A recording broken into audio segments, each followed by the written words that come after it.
Hey, good morning. Welcome, all my right thinkers. Thanks for tuning in to check out your boy, P-Funk, thinking right, in my living room, in the wee hours of the morning again, doing what I do for you. I got something nice today. It's going to be a little lessons. It's going to be a little long, but it should be very informative. Hope you enjoy it. Let's get this party started. All right? Right thinking. Right 25 rules to live by. No rules today. It's going to be a lesson I'm teaching. The teacher is in. Okay? Let's go. Rather than 25 rules live by storytelling, story with a message in a story. I'm giving life lessons. This is going to be a good one. Pay attention. I hope you enjoy it. Right thinking mission is to enlighten, inspire, educate, and motivate you, the individual, to a higher spiritual level of enlightenment. Get to let you know yourself a little better. I'm introducing you to you. How you like yourself? Right thinking way of life through mental and spiritual discipline daily will help and guide you to obtain your goal of spiritual enlightenment, aka know thyself. That's the mission statement. Now you got to get the disclosure, the question, know thyself. A person who knows not and knows not that they even know not is foolish. Disregard them. A person who knows not and know that they know not is simple. I could teach them. Tune in. That's why I do what I do for you. A person who knows not and believe that they know is dangerous. Avoid them. I do. A person who knows but knows not that they know is asleep. Most people are this time of the morning, but it's all good. I'm the spiritual alarm clock. I'm here to wake you up with knowledge of self. A person who knows and knows that they know is wise. Follow them. All these persons reside in you. Right thinkers? Know thyself, and to Mayat be true. And you know the day is Right Thinking Thursday, so it's my day. Let's go. I'm teaching. I feel like teaching, and the day lesson is going to be what I call yoga philosophy, right thinkers philosophy, and the world religions. I'm still trying to get across the concept. I don't have a problem with religion. I have a problem with it being done and practiced incorrectly. Understand that? And I'm going to try to bring it to you the correct way to do it so that you'll understand if you're practicing it wrong, then you'll get it right. I'm just trying to help you. I ain't here to put you down or disrespect you or nonsense. I'm here to educate you, enlighten you. So let's go. Today we in my book. We back to the book. Okay? I got a whole book of information. It's 3 years old, first of all. So it ain't nothing new, but it's my views and concepts that I've sat down and put time in to put it down on paper. So, excuse me, it's a lesson that I want to put out for my right thinkers. All right, here you go. This is going to be a lesson. Hope you enjoy it. Let's go. Many people, okay, excuse me. The title is Right Thinking Philosophy and the World Religions Philosophies Defined. I'm going to break down a few different religion aspects for you. All right, let's go. Many yoga philosophies, right thinking disciplines have developed independently as well as in conjunction with religious philosophy, excuse me. It would be accurate or on point to say that right thinking yoga is a science into itself. I ain't getting it. Which we now know religions have used and incorporated into their religious philosophies and practice by relating the yogic principles to symbols such as deities, gods, goddesses, okay? Later on, they became angels and saints, etc. How you know we're going with this? So everybody has a viewpoint and a concept about the religion that they profess. Trust me, I'm fully aware of that. I'm not, I am. Where we at? Okay. Now we look at how the deception of right thinking, how the description of right thinking philosophy, yoga philosophy, in comparison to the other philosophical philosophies of the others that develop alongside the original concept. I'm going to show you how ancient Egyptian concepts and modern religious concepts, they pretty much tie together. Okay, It's not opposition, it's just misunderstanding. Now, we have at least, what I point out, 9 different concepts that I will define for you, and you can pick the one you think will work for you. Again, choices. In life, you have to have choices. If there's no choice, what's the point? Okay? So when I hear people say mandatory, that takes away your choice. Understand that, okay? Being an ex-offender and being in the system, whenever they said it was mandatory, I knew that I had no choice. I don't like not having a choice. So free yourself. Okay, here you go. Let's go. With 9 different concepts, I'm going to break them down for you as we go through. We have 9 different concepts I defend for you, and you can pick the one you like. Yeah. Okay, let's go.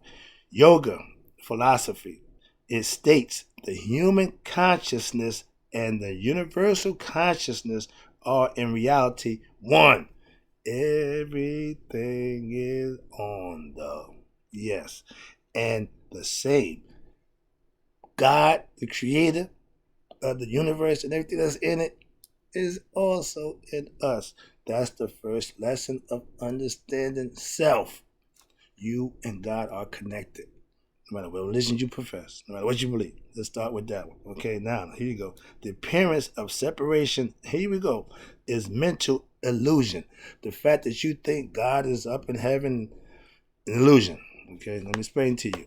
Right thinking, yoga, philosophy, is the mystical and a mindful, thought-aware, and observant union of the individual and universal consciousness by integrating the aspects of the individual personality, thereby allowing the personality to be what? Purified so that it may behold its true essence.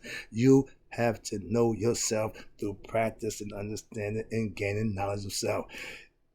It ain't what I say, it's what I learn, it's what I read, what I'm trying to show you and present to you so that it can be understood. Don't think of me. I'm just a messenger. I'm just a message bringer. I'm the knowledge carrier. I did it so I can bring it to you. I'm the Aquarius, man. I'm just pouring knowledge down on you. Okay, just bask in it. Please understand that. Enjoy it. Let's go and get back to it. Now, thereby, okay, be purified. No.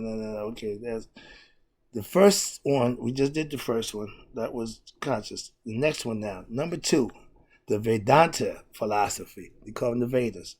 In India, Asia, they were the intelligent people right next to the Nile Valley, so they get a lot of information that we share with the Egyptians and the Indians. Trust me. Okay, so here we go. They call spiritual philosophy. They call the spiritual philosophy of mystical psychology of ancient India. Watch this. They called it God the Absolute. It had monotheism. That means one God. Only God is reality. All senses is imagination. We as human beings, the spirit in the human body, we have the mind which imagines, and it also has memory. That's all they have to go with. You have to put something on it as a human being. You have to input what it needs to get where it needs to go. That's your job. Knowing thyself. Here you go. Modified monotheism. God is to nature as soul is to the body. Again, these is concepts, and these philosophical concepts that pretty much is true if you understand them. Some people just don't care, but trust me. God is to nature as soul is to man. God is the hidden. Nature is the visible. In man, God is the spirit. The body is visible. Calm down. I got to calm it down. I got a long way to go. I'm going to be here for a minute. I hope y'all enjoy. I hope you got the seatbelts on, got your popcorn. But this is about to get good. I'm about to get into what I do, which is teach and inform you on what it is I know. How you go. Monotheism means the belief in one existence of a single God in the universe. We all pretty think in monotheism. I do. One. Remember, everything is on the one. And I understand that everything emulates from the one. Once the one is there, everything else comes from him. So we don't have many gods. The aspects of your personality, I keep telling you that. Don't get confused thinking this God, that God, that God. No, all these is inside you. That's why the learning and understanding of what you're learning comes into play. Christianity, here you go. Now, what do we do? I went from here to there. Okay, God, one God universe. Now we're going to do Christianity Judaism, and Islam are the major monotheism religions. They all profess one God. But they put God, I don't subscribe to that theory. See, things that I tell you I don't do, I would tell you why and how I don't do it. Simple as that. I'm learning from my pastor. He put Christ in you. I love that fact. So yeah, I'm learning. All right. It must be noted here that the form of monotheism espoused by the major Western religions is that of an exclusive personified deity who exists, in fact, and separate, here you go, from his creation. I don't subscribe to that. God created everything and he loved us so much that he got into it. Y'all say he sent his only, don't subscribe to that theory. I'm just, God, and even his begotten son told you, my father and I are one. Calm it down. Now you got the Hindus. Yeah, I'm in the zone right now. Please understand that. Hindu and Gnostic. That's where I dwell with the Gnostics. Why? Christian traditions envisions of a single supreme deity is espoused as the supreme deity of all others. Traditions, as well as the phenomenal world. One God runs it all, according to the Christians, Jews, and Muslims. That's fine. But it is not exclusive, but universal concept. They produce it, they manifest it, that's fine. But you have other viewpoints. That's just theirs. Understand that. They have it right. Now we go into number 4. This is called polytheism. That means the belief in or worship of many gods. Such gods, as usual, have specific attributes or functions. There you go, right there. God and goddesses, the Paute and the Ando, I get to all that, but that's all concepts of aspects of gods that we keep calling gods, but they're nature aspects, they're sustaining aspects to keep the world going around, like Maya, order, justice, rest. These is qualities. We just put them in human form so we can study them, we can understand them, we can emulate them and become like them, which is really us. I hope y'all following this because I'm having fun right now. All right, I'm teaching. All right. Number 4, polytheism, more than one God, but they just misinterpret that. But that's the concept again. I'm just giving you what they do. Number 5, totemism. This is the Native American. It's a belief in the idea, that there is a relationship between kinship groups and specific animals and planets. Many scholars believe that the religions which use these symbols are primitive because they seem as worship of those animals. They call them animal worshipers. We use the gift that animal had to use as a gift for us to use, to emulate, to become better. The Haru, the spirit that's in man, is personified, or they showed him as the hawk, the falcon, the baddest thing that they knew at that time. The falcon was the one who can go up to the sun and fly out of sight. So they gave him that credit. Up there, one up high, he can separate himself, all that concept. But it's the concept. That's all it is. And they said, we birds, we can fly. We need to understand concepts and views and philosophical points of view. That's having knowledge. That's all. You can't argue something that, well, I put heads, animal heads. Again, I don't want to have that argument. I'm trying to teach a concept, and this is about different religious views. Ain't just one, it's a whole bunch of them. I'm just giving you 9. We're on number 5 right now, headed to number 6. All right? No, not 6. Okay, I got to read some more about number 5. This is the totemism concept. They worship animal. They thought animal worship. Watch this.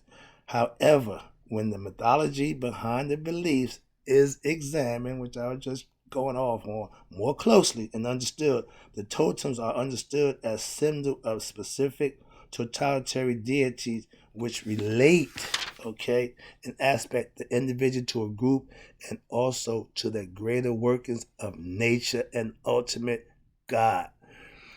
Gifts are given to every human species on Earth. They all have a built-in safety mechanism, process to survive with, and a defense mechanism. That's a gift from God.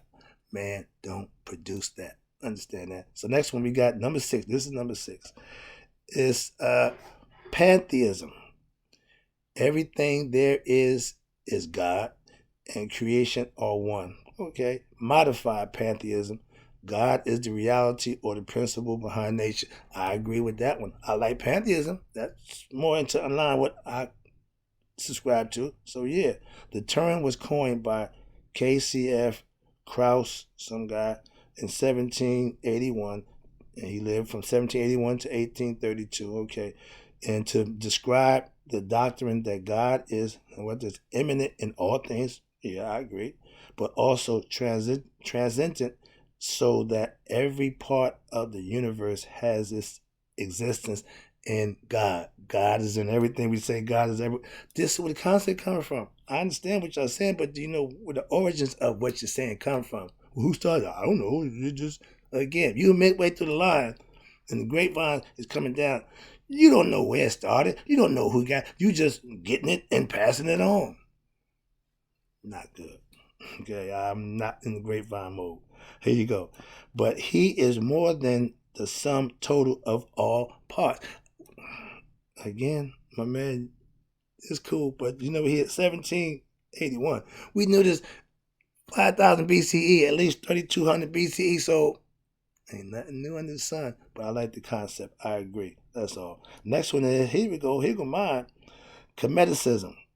The Shitak Netta. There you go. Ancient Egyptian philosophy. Egyptian yoga, a.k.a. right thinking philosophy. This is my neighborhood. Let's go. This is the fun part. Egyptian philosophy. Monotheistic polytheism. Ancient Egyptian religion encompasses a single and absolute supreme deity that expresses as the cosmic forces, God and goddesses, human beings, and nature. So like my man said, he's in everything. He got his hand in everything. That's his job. That's what he do. And for all you Christians who say amen, know what it means. It means the hidden one. That means God presence even when you don't know him. And half of y'all don't. Amen don't mean I'm in accordance or I agree. It means the hidden one. Y'all giving praise to him by saying his name, keeping him alive. That's how God exists. That's another lesson, but we going back. But understand what you're talking about, please. I do. Now, that's number 7. In being Egyptian mystery system, man, master, I'm trying to explain to you how and what we do to get across you, because this is what I teach. This is one I don't teach Christianity. I teach Egyptian yoga.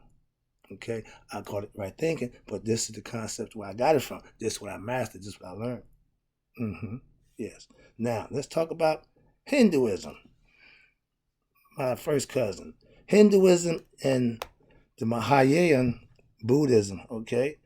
Monotheism, polytheism, again, they have concepts that one God and everything emits from him. And it says, I was one, I became 3. That's called a trilogy. We about to hit that now. There's 3 stages, the 3 stages of religion. Most people, 3 stages. I got, See, I remember being back in the club and they say, everybody ready to play the game? Yeah. Everybody know the rules of the game? Yeah, in any game, you have to know the rules before you start playing the game. I'm a Scrabble player. If you don't understand the rules before you start playing, you're going to have problems during the game. Why? Because you ain't clear on the rules. He said this, I think it's go that way. We play this, we play that. Get understanding, okay? Who caught? I want to know the boundaries. What? I need to know where the bounds are. Okay, but get understanding. If you're going to follow something, that should be important to get understanding of what you're following. Games is fine, but life, take that serious. It ain't a game, okay? Now, on the surface, it seems that there are many differences between the religion philosophies. But if you look closer and reflect on it, there is really only one major division in my friends. That is, you either a believer or a non-believer. That's it. That's it. Either you believe or you don't. It don't have a whole bunch of rigmarole going up and down. Either you do or you don't. Duality gives you the choice. Once he put Maya in place, now everybody has a choice. That's what that's about. Watch this. Now, to me, this is one main source of all our troubles between our religions. And I've been advocating that. I'm just tired of beating that horse because it's dead. I'm really done with that horse. Okay. They say it's because ordinary religion is deistic. Okay.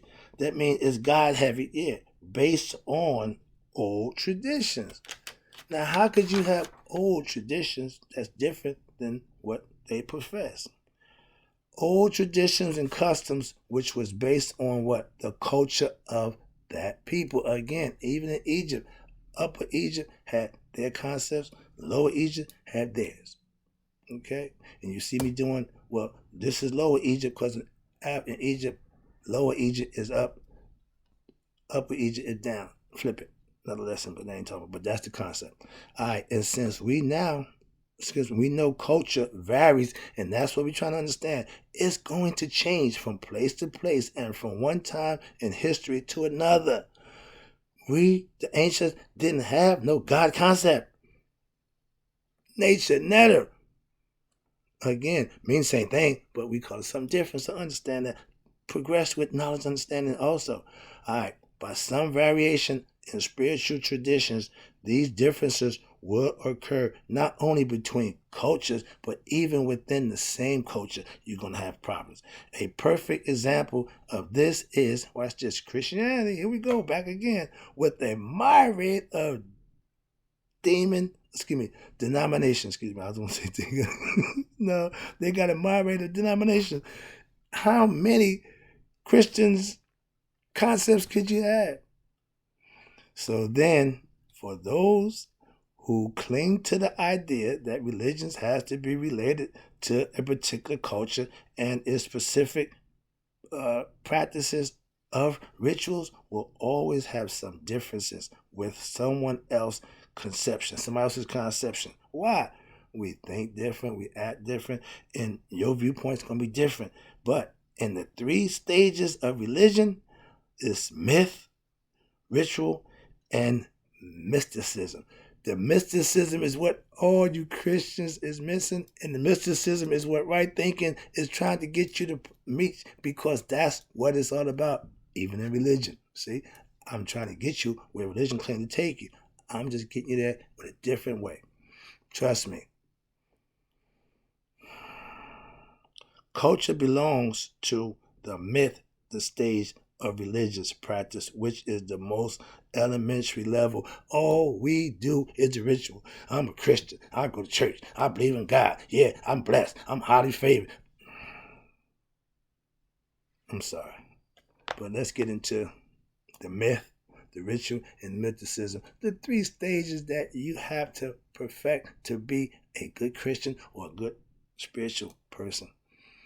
I don't care. As long as you're doing it, what you call yourself, really ain't important to me, because I know it can be done in many other ways than what I'm professing. That's what I understand. Trust me. It's all important theme which will be developed throughout this lesson. That is what I call the complete practice of religion. This is in its 3 aspects. First, mythology, the story. Learn it. We know the story. I'm tired of the story. Okay, we beating that story to death. Yeah. The ritual. You go through the ritual. You fellowship together. And then the goal of all religions, the metaphysical experience, the mystical experience, the what I call nihas, we call spiritual awakening. You have to live, learn, and become mystically enlightened. Spiritually enlightened. Y'all call it mystical. It's the same thing. But you have to become a better you with learning and living. That's how it's done, even in religion. That's what I'm trying to tell you. It don't make a difference what you profess. The work that you put in is the telltale sign of what you're doing. I'm sorry. Now, remember, at the first level, you learn the story. Again, that's the first level. A lot of people get stuck on the first level, too, as a Mason. I've seen guys come in and get one bit and swear they're a Mason. The first level, you learn the story, traditions of that religion, okay? Christianity, Islam, Judaism, all the same thing. Now, at the second level, the ritual are taught and practiced. You hear that? Taught and practice. When you go to church, I get my lesson, then I practice my lesson. I get my prayer line on Wednesday, I practice. I live for my understanding, and I put my prayer. I'm a prayer warrior. I talk to God on a regular basis. He answers me. What about you? All right, here you go. I'm just joshing. I'm big on practicing what you learn. It don't make no sense to learn it if you don't put it into effect. Now, this is where your boy got to calm down. A lot of misunderstanding and confusion comes in at the third degree level. Now, this is where I have a problem. Being a teacher of Masonic concepts, I've seen guys come in and get 1 degree, get 2 degrees, and fall off. And I'm sure they run around thinking they got something when they don't have nothing. Okay. If you're a true seeker of knowledge, aka aspirant, right thinker, whatever you want to call yourself, the spiritual aspirant, you will be led to actually go beyond the myth, the story, the ritual, which is the act that you're following and learning, and to attain the ultimate goal of right thinking and religious understanding is to reach what? Nihas. This is an all-important principle because many religions present different aspects of philosophy at different levels. Now, if you're ignorant to the teachings or the concepts, you might think it's primitive or idolatrous, etc. That's because if you're ignorant, again, you will never understand the concepts and principles. For example, body to earth, soul to heaven. These are principles that we live by. The body going to stay here, the spirit goes out. That's the concept that any religion, the same thing, heaven and hell. Calm it down, okay? Hinduism and ancient Egyptian religion taught polytheism and duality at the first 2 levels. Why? Because then you need to know that you can practice that in religious practices. Watch this. However, at the 3rd level, and this is the problem I got with most Christians and Masons and anybody else who don't follow through what they start out. This is where the problem comes in because mysticism, enlightenment is you, the practitioner, need to understand that all of the gods and goddesses that you be worshiping does not exist in fact, but are really aspects of you.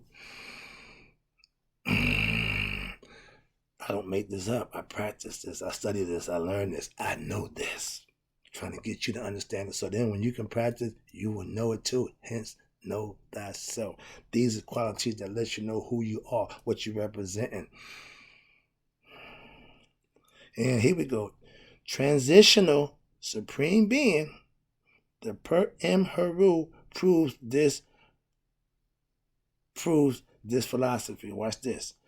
The transformation can only happen. And transformation is coming from ignorant into light, being ignorant of God to becoming enlightened with God, anointed with his power and understanding and grace and all those things that he wants you to do that keeps him alive. The transformation can only happen after the right thinking philosophy disciplines are learned, understood completely, and acted on and changed. Why? That's how you change. I used to do this. I no longer do that. You can't say I changed and still doing the stuff that you used to do. That's not change.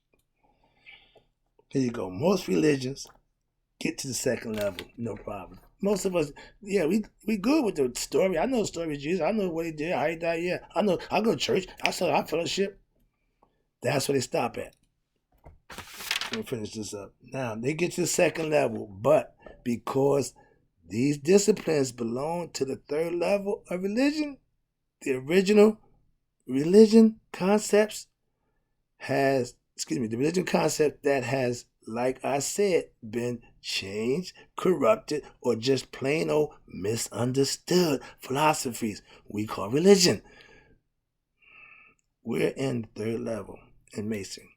Mysticism reaches its height when you go to first degree, they bring you in. Second degree, they give you knowledge that you teach. Third degree, we're going to bring you in. You're going to ride the gold. You're going to be raised. All that good stuff. And some people after that still don't become good Masons, but that's the ritual that we go through. It's supposed to make you a better you. A lot of Masons come out just where they went in. Same thing with church. It's no difference. It's no difference. The individual makes it work. Okay, we're in the third degree level Masonry. Mysticism reaches its height. The goal of all right thinking mysticism, my philosophy, mystics concept is to what? Transcend you to the phenomenal world, other phenomenal world, and all your mental concepts to help you become knowledgeable of yourself with the knowledge that you have of yourself through the gods and nature concepts and aspects. All religions are part of the world and all mental concepts of people, and they all must be ultimately transcended, enlightened spiritually. Heart mind coherence. The heart wants what the heart wants. Once the heart and mind come together, now you got something. And for now, I'm not done. Excuse me. We got a little more. Whoa. No, I'm not stopping. I'm going to wrap this up. I'm going to finish this. I got this far. Now, the last part is, in ancient times, the sage created philosophies, okay, through which it might be possible to what? Explain the origins of what? Creation itself. We need to know the beginning. Everybody say in the beginning of Genesis. So yeah, we need to know that. That story comes from someone. We all got one. The intent and the idea was to create Maya, right thinking philosophy, disciplines so that the world lead the world so that would lead a person, that would lead you, the person, to actually discover what? For themselves, their spiritual truths of life, and thereby realize the higher reality which lies beyond the phenomenal world. These disciplines have been labeled as religions and spiritual philosophies, mysticism, yoga. This is a basic listing of the world religions and spiritual philosophies that I practice, and I want to bring it to you. Hope you enjoyed the lesson. I thank you. I'll be back. You know what I do for you.